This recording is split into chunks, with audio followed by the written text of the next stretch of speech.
आज हम एक ऐसी कहानी की बात करने वाले हैं जो एक सच्ची घटना पर आधारित है।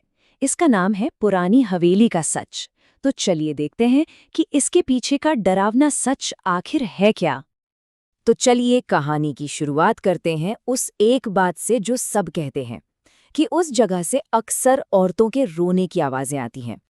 तो कहानी हमें ले चलती है राजस्थान के भरतपुर के पास एक छोटे से कस्बे में। यहाँ एक पुरानी वीरान हवेली है और भाई इसकी शोहरत कुछ अच्छी नहीं है। ये हवेली अंग्रेजों के ज़माने की है, शहर से कोई 3 किलोमीटर बाहर। और जब से देश आज़ाद हुआ है ना, तब से ये खंडहरी पड़ी है। मतलब दशकों से लोग इससे डरते हैं। सूरज ढलने के बाद तो कोई उस तरफ भटकता भी नहीं है। अब देखिए, जब कोई जगह इतनी बदनाम हो तो कहानियां तो बनेंगी ही। वहां के लोग कहते हैं कि औरतों के रोने की आवाजें आती हैं। कभी कभी लगता है जैसे कोई धातु को जमीन पर घसीट रहा हो। और बेवजह दरवाजे पर खटखट की आवाजें तो आम बात है। लेकिन हर कहानी में कुछ हिम्मत वाले लोग तो होते ही हैं ना। तो इस कहानी में भी आते हैं 3 दोस्त जो ठान लेते हैं कि वो इन भूतिया कहानियों का पर्दाफाश करके रहेंगे। तो ये हैं अजय, रोहित और विकास। इनके मन में शक है और थोड़ी हिम्मत भी। तो ये लोग प्लान बनाते हैं कि हवेली जाकर खुद ही पता लगाएंगे कि इन अफवाहों में कितना दम है। और बस उनका यही एक फैसला इस पूरी डरावनी रात की शुरुआत बनता है। उनका सीधा सा कहना था, चलो यार, चलकर देखते हैं कि ये सब अफवाह है या इसमें कोई सच्चाई भी है। तो बस टॉर्च उठाई, बाइक निकाली और तीनों दोस्त निकल पड़े उसी जगह की ओर जहां जाने से पूरा कस्बा डरता था। तो देखिए, रात का समय था, वो लोग निकले।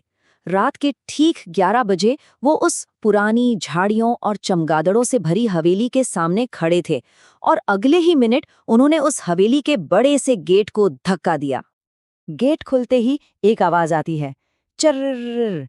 जंग लगे लोहे की वो कान फाड़ देने वाली आवाज जो रात के सन्नाटे को एकदम से चीर देती है। लेकिन जितनी तेजी से वो आवाज आई थी, उतनी ही तेजी से गायब हो गई और उसकी जगह ले ली एक अजीब सी दम घोटू खामोशी ने। अंदर सिर्फ और सिर्फ घुप अंधेरा था। जैसे ही वो अंदर घुसे, उनकी सारी हिम्मत, सारा शक एक पल में ही हवा होने लगा, क्योंकि अब शुरू होने वाली थी अजीब घटनाओं की एक पूरी सीरीज। तो होता ये है कि अजय अपना मोबाइल निकालता है वीडियो बनाने के लिए, ये साबित करने के लिए कि देखो, यहाँ कोई भूत वूत नहीं है। जैसे ही वो हवेली की दहलीज पार करते हैं, अचानक अजय के मोबाइल की स्क्रीन अपने आप झिलमिलाने लगती है। अब इस पर विकास थोड़ी घबराहट छिपाते हुए मजाक में कहता है, अरे यार, ये तो नेटवर्क की दिक्कत होगी। मतलब वो सब हिम्मत बनाए रखने की कोशिश कर रहे थे। पर तभी उस खामोशी के बीच एक ऐसी आवाज गूंजती है जिससे कोई भी अनदेखा नहीं कर सकता था। हवेली के अंदर से किसी औरत के धीरे से हंसने की आवाज। और ये सुनते ही तीनों के तीनों वहीं के वहीं जम गए।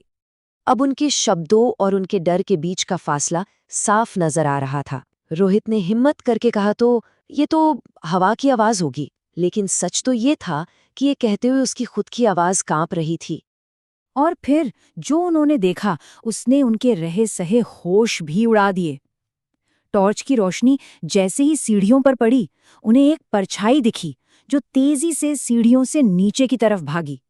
पर हैरानी की बात यह थी कि भागने की कोई आवाज नहीं आई, बिल्कुल खामोशी। बस वो एक पल था जब तीनों ने एक दूसरे के चेहरे की तरफ देखा तो उनकी सारी बहादुरी, सारी हिम्मत का नकाब उतर चुका था। उनके चेहरों पर अब सिर्फ और सिर्फ खौफ था। और कहानी हमें ठीक इसी मोड़ पर लाके छोड़ देती है, जहां से शायद असली डर की शुरुआत हुई होगी।